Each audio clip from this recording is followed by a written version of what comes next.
جو بتدریج جس کی صورتحال جو ہے وہ بگڑتی جا رہی ہے. اور میں سمجھتا ہوں کہ کیونکہ اس وقت پاکستان کی جو اس وقت رجیم ہمارے اوپر مسلط ہے وہ ایک سیمی فنکشنل یا نان فنکشنل، یعنی کہ وہ کسی کارآمد یا وہ کوئی کام نہیں کر رہی یا کوئی پلاننگ نہیں کر رہی، منصوبہ سازی نہیں کر رہی، تو یہ معیشت مسلسل ایک فری فال کے اندر ہے.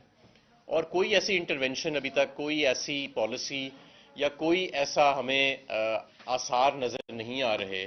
یا مارکیٹ کو بھی نظر نہیں آ رہے کہ جس سے ہمیں ایسا محسوس ہوئے کہ اس گرتی ہوئی معیشت کو بچانے کے لیے کوئی قدم جو ہے وہ اٹھایا جا رہا ہے. اگر آپ دیکھیں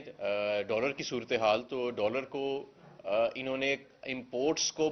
مستقل چوک کر کے، یعنی را مٹیریل کی امپورٹ، سپیئر پارٹ کی امپورٹ، ہر چیز کی امپورٹ کو، ایل سیز کو روک کے انہوں نے ڈالر کو اپنی جگہ مستحکم رکھا ہے، لیکن وہ بھی اب سلپ ہونا شروع ہو گیا. اور اگر آپ ڈالر لینے جائیں جس ریٹ پہ حکومت اس کو نشر کر رہی ہے، تو نہ بینک اس ریٹ پہ آپ کی ایل سی کھولنے کو تیار ہیں، نہ آپ کو اوپن مارکیٹ میں آسانی سے بآسانی ڈالر ملتے ہیں، اور اگر ملتے ہیں تو بہت مہنگے ریٹ پہ، 250 روپے، 260 روپے کے اوپر اوپن مارکیٹس جو ہیں وہاں پہ ڈالر جو ہے اب دستیاب ہو رہا ہے. جس کا مطلب یہ ہے کہ یہ جو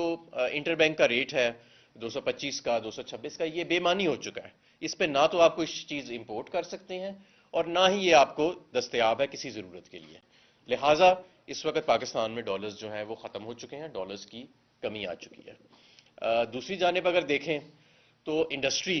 کے اندر ایک بہت بحران ہے. 15 لاکھ لوگ ٹیکسٹائل انڈسٹری سے جو اطلاعات آ رہی ہیں کہ آلریڈی بے روزگار ہو چکے ہیں. سٹیل انڈسٹری آپ کی تقریباً 80% بند پڑی ہے. اور بجلی کے بل، مال کی سیل نہ ڈالر ہوئیں بھی تو پھر جو مہنگی بجلی وہ بنا رہے ہیں، ایل این جی پلانٹس اس وقت تقریباً 28 روپے یونٹ کی بجلی، اور لوگوں کے اندر اتنی مایوسی ہے کہ جس کو ہم بیان نہیں کر سکتے. ہم سڑکوں پہ چل رہے ہوتے ہیں تو لوگ ہمیں روک روک کے، خاص طور پہ نوجوان ہمیں پوچھتے ہیں کہ اس ملک کا کیا مستقبل ہے،